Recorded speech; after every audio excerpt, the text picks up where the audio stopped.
Hey guys, it's Dima from DimusTech, and today we're finally checking Android P Developer Preview 2, which came out on the 8th of May.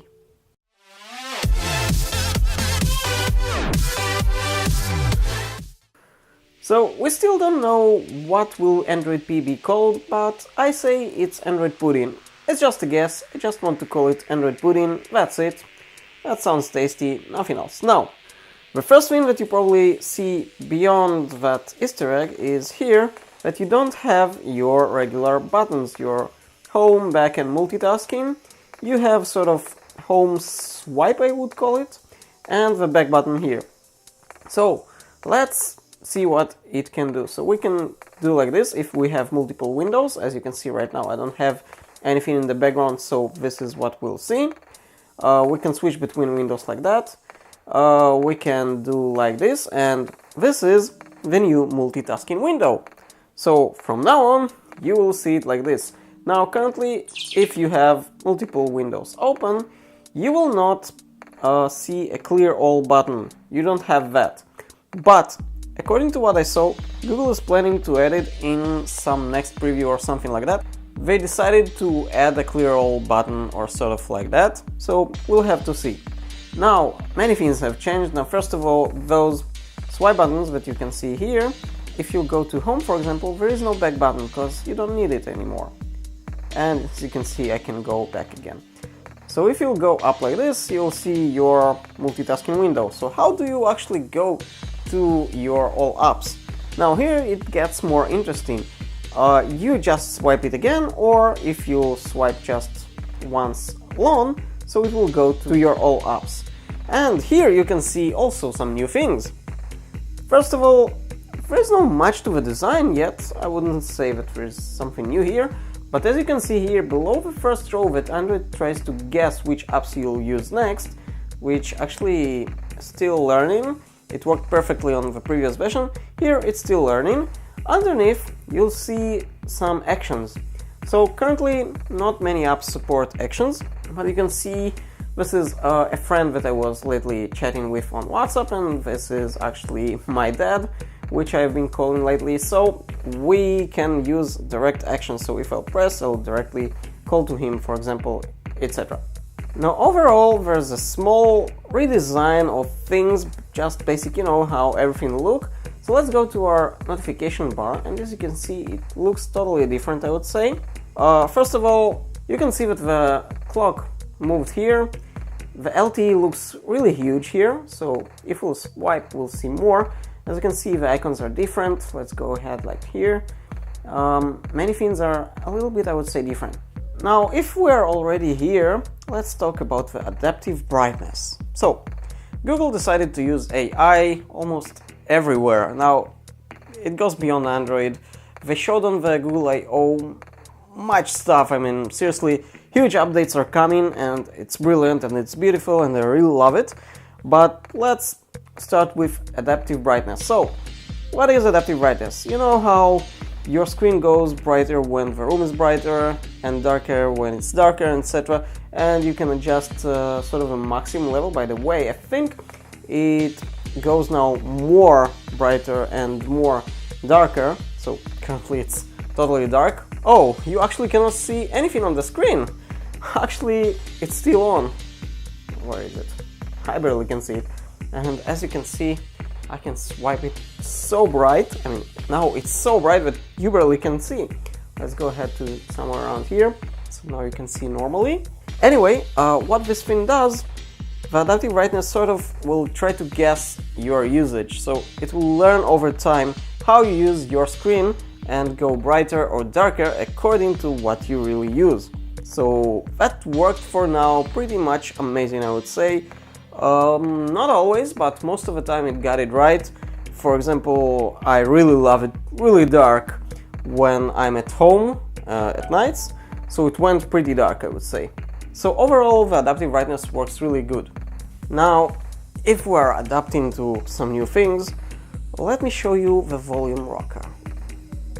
Okay, so the volume moved here, as you can see, and if you are controlling by default your ringer on your current Android phone, From now on, your default volume is actually not the ringer, but your media volume.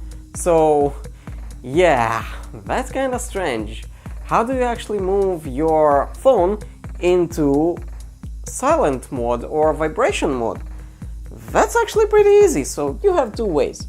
You can press your volume up and power at the same time, and here you can see that it's now on vibration.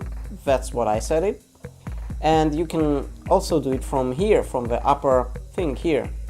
So you can choose it here. And you can also go to the settings, which will bring you to pretty much the same settings that you always saw on the volume, etc. Now, if we're already here, let's go to our settings. And as you can see, this window also totally redesigned, and if you are familiar with Samsung, this is copy from Samsung, I think. I mean, seriously, those colorful icons, the search, everything. I think even the settings are almost identical. To be honest, when I was searching for the Android P Easter egg, it was a whole mess to find it. I mean, seriously, you have to, you know what, let's try it. You have to go to System, and pretty much here you would see it in previous versions, but no, currently you need to go, I'm not even sure where it is. I think you need to go to About Phone, to Advanced, and here you have Android version P, and even here, only on this screen, you need to press multiple times to get here. By the way, you can do this one. You can sort of pinch to zoom and out and whatever, and if we'll actually go to as you can see, the switch works like this, so you can see it's even changing colors. Now, I didn't find any other Easter egg here for that particular thing. Now, while we are in the multi-view window, so you can also go like here, you can, you know, sort of choose the apps that you want. And let's go for the moment to our settings. If we'll be here, I want to show you something else. So, you can sort of interact with it. So, for example, we can try to long press with it. As you can see, I can actually copy stuff right from here. So I can press here copy, and if I would have, I don't know, some texting up here, for example, I could just go here and paste it right here. Now, for some reason, copying works here, but pasting doesn't. So if I would have here something and I would long press on an empty place, I wouldn't be able to actually paste it, since it doesn't work yet on this preview version. Now, obviously, you ask yourself probably, how do you use split screen? So you just need to long press here and use split screen, and you have also pin and app info. So pretty much everything is left as it was, and for some reason I cannot change. Oh, here it goes. So yeah, you can change it. Everything is good. Split screen works fine as usual, nothing new here. But it's kinda, I'm not really sure how do you go out of here, like this. Yeah, so you just, yeah, okay, so this is how you go out of split screen. It really bugged me because you could just before press here, and maybe this is the correct time to show you this gesture, this called gesture. Actually, this is one of the gestures that now available. You don't have to use that. If you really like, you can go to your settings, find your gestures, which again, I'm not really sure where they are. Seriously, I don't remember where are the gestures, so we can use the search and just search for them. Oh crap. So we can use the search and just search for them. And here they are. So yeah, here you can see it under system. So it shows you actually where it is. If we go here and we go to swipe up on home button, you can see that you can just disable it and go back to the normal buttons that you prefer, if you actually prefer them, which I actually do. So I demoed that home swipe just for you. I prefer that one, but now I think after you've seen it, we can go like here and I use it normally as we would on any other device. Now, what if you want to take a screenshot? You probably know that you need to press your power button while pressing the volume down, the usual stuff. It still works here totally the same, nothing changed, but if you long press the power button, not only you have a power off and restart as you had, you also have a screenshot. And let's use it now because I have something else I want to show you there. So we took a screenshot, and now after it's saved we can edit it. There's an actual editor inside the Google Screenshot Taker. Finally, Google, finally, really! Specifically this option will let me now to uninstall about 2 or 3 apps that I've been using for those stupid things that I wanted to add text, or, well, you cannot add text here I think, but I wanted to, I don't know, to mark things, so finally I can mark things. You can actually use sort of a marker like this, I don't know, and you can resize your screenshot, etc. if you want to, I don't know, oh, yeah, so I'm not really sure again how to use it.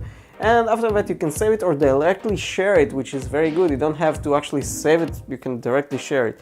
Now for this example I just opened the messages app and I want to show you something, so let's write something, I don't know, just, it doesn't really matter. And for example I want to move somewhere and edit it. And let's say I want to edit it somewhere in the middle. And as you can see I can drag it and it will actually zoom in on top of it and will show you exactly where you are. So we can stop there and edit whatever we want exactly where we are. That works really amazing, it's really convenient, and to be honest, except the multitask view, I think this one also comes actually from iPhone. I'm trying to be honest here, seriously, you know, I hate iPhones, but I think those two things were copied from the iPhone. But it works really good here, really well, and I really love it. So that's probably fine, right? Now let's say we want to unlock our device, but with a PIN number. So in the past, on the PIN number screen you couldn't see the clock actually, as far as I remember, and right now we finally have the clock on the PIN number. Pretty simple thing, but yeah, it's here as well. So right now I went to the regular developer options. I don't think that I saw anything particularly new here, except maybe one, I would say, huge thing. Let me try to find that. Oh, so first of all, you know that laser on your camera? You can actually disable it if you want. Now, I'm not really sure why would you do that, but you can if you really want to. But that's not what I'm searching here. Okay, here it is. So, you can now control pretty much many things under your Bluetooth audio codec. So, the sample rate, I don't even know all those settings, but you can control them, and I really think that it can improve your quality on some low-end headphones. If you have something very cheap that maybe you bought on AliExpress for nothing, I think you can actually try to improve the quality or the range, and this will probably improve even the battery. So that's really amazing if for some reason you want to play around with that, but now you have that option if you want to. Now let's go to our battery. So if you go to your battery, you'll see a little bit different details. So you'll see here sort of statistics for full charge lasts, about how much your full charge lasts. For me currently it's 19 hours and well, it's almost 20 hours. It was actually more in the past. I mean, the first time I actually used that it was more. The screen time, well, I'm not really sure about that. By the way, when the power saver is on, I think it doesn't really work. I don't know, it really seems that everything works normal, even when the battery saver is on. It doesn't make it sort of red, it doesn't lower your brightness, it doesn't really seem to actually work at all. But I'm not really sure about that. Okay, so we can also go to here to advanced battery usage and see the regular advanced usage that you are familiar with. It's a little bit trickier to get here, but it's still here and you can see it as well, so that's not normal. Now we have something called adaptive battery. This is also sort of AI. And to be honest, I have a feeling that at least for now, if I'll actually disable it, my battery will last much longer. I have that feeling, but since we're talking about Google, I sort of believe in them that if I leave it for a couple of days, it will actually learn better on how to adapt my battery. So basically, again, it uses AI, it will understand your phone work, basically what do you do on your phone more or less, and it will try to adapt your battery towards working better with, for example, currently it limits few apps, Facebook, AliExpress, and Pinterest. I have no idea why it limits them. I mean, fine, limit them, whatever. I mean, I don't care that you limit Facebook. I actually prefer that you limit Facebook until the day will come that I finally will delete it, but I don't know. Another AI for you on your phone. By the way, all those AI things, by the way, you can sort of stop the animation here. I'm not really sure why. Anyway, all those sort of AI things on your phone, Google claims that it doesn't send the data anywhere. Well, in some particular things that it does send general data, they said, but it won't send your data particularly or anything. All the AI, all the machine learning is done on your phone. I mean, it doesn't send everything to the cloud, do all the processing there, and then send back things. It works here, just some settings are being downloaded and uploaded sometimes or something like that. At least that's what they claim. Final thing that I want to talk to you about is actually D&D. Before that, I want to say that in the next versions of Android P, or in the final version, sadly we don't know when, Google will bring a feature called Dashboard, which will allow you to see how many times you use particular apps in a day, how many times you unlock your phone in a day, and other stuff like that. Basically statistics on your usage and also limiting them, which means you'll be able to limit, for example, how much time you actually spend on YouTube in a day or on a particular game. So you won't spend all the time in the world for something that you don't really want to spend all the time. So basically you will be able to limit yourself. It will sort of nudge you not to use a specific app, or that it's time to do something else, something like that. It will also help you to sort of sleep better. Well, what do I mean about that? You know how some people at night they want to go to sleep, but instead of going to sleep they actually look at their phone and start, you know, going to Facebook or through other things as well.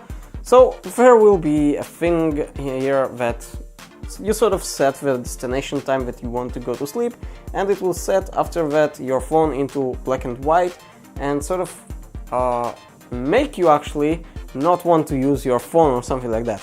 Obviously, by the time you're awake, everything will be back to normal.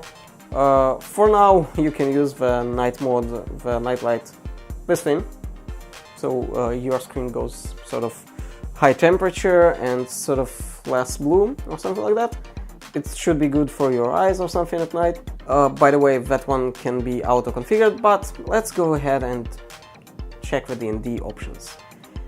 Now, D&D in the past, basically it wouldn't do any sound or vibration for your notifications, but you would see your notifications here at the bar and you'd still see many things, and if your screen is locked, your screen will pop up for notifications, etc. Not anymore.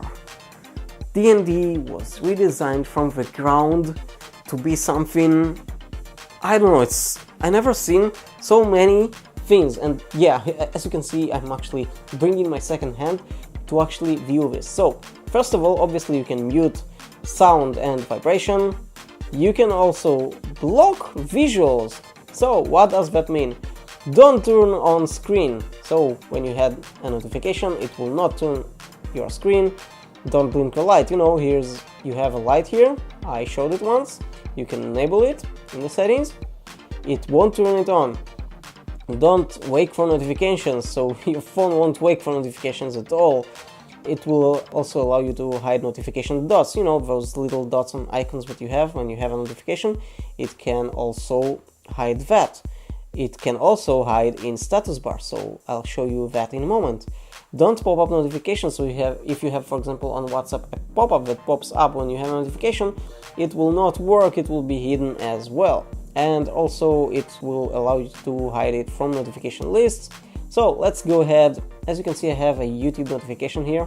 Let's go and use that. Let's enable everything. Go back, turn on, and let's say for 1 hour, turn on, boom. No notifications anymore. My notification is still there. If I'll receive a new notification right now, I won't see anything. Now, obviously you have exceptions. For example, by default it's alarms, media, you know what, I actually don't want media to be here. Touch sounds, if you want that. Reminders, I actually want reminders to be exception. Events, nah, probably no. Messages from contacts only, for example, you can choose from anyone, or from start contacts only, or from no one. So right now it's from contacts only. I would say from start contacts only. And calls goes the same way, but there's something else that was in the previous versions as well, as far as I know. Repeat callers. So if, for example, same person calls another time within 15 minutes, it will actually go through. So basically he will be able to call you if something emergent or something. And you can also choose to turn it on automatically on particular days, at nights, for example, if you have something specific like that. And you can also turn it off and on from here, and as you can see, the notification is back. So that's another amazing option. So this is pretty much it for Android P for now. At least those are the things that I found. Now again, I might have missed some things here, but I think we made it pretty clear that this version has a lot in it and a lot more to come. Google showed beyond Android so many things, or I would say beyond the Android operating system, because they have some new things to show in their apps of Android as well, and they covered a lot. Seriously, this was huge. I mean, I think it was the first time that the Google I/O was so interesting that I actually stayed the whole live session that they had, although I actually turned in pretty late. Before I finish, I want to say this. If you want to join the beta, it's very easy if you have a Pixel phone, both the first and second, no matter if it's an XL or not. And if you have some other phones, now very few also will support Android Beta program as well. You just hop into Android Beta program website, I'll give a link in the description of this video. Just join and that's it, you'll receive an update in a few minutes or so to Android Beta. That's pretty cool, it's done over the air, you don't have to do anything manually, but keep in mind this is a beta version. There are bugs, you cannot go back. Well, you can, but it will totally format your phone, so make your choice, you know, it's not always an easy choice. For me, I'm regular with betas, I don't mind, I really love it.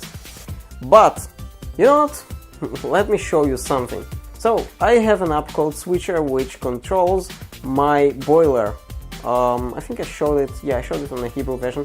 As you can see, I cannot actually launch it. I mean, it tries to launch it and then crashes. So here's an example what you can receive in your beta version. That happens sometimes, there are bugs. Not always the system will work perfectly, it might do random restarts, although nothing else happened to me. There are about 2 or 3 apps that I saw that have some problems, this is one of them.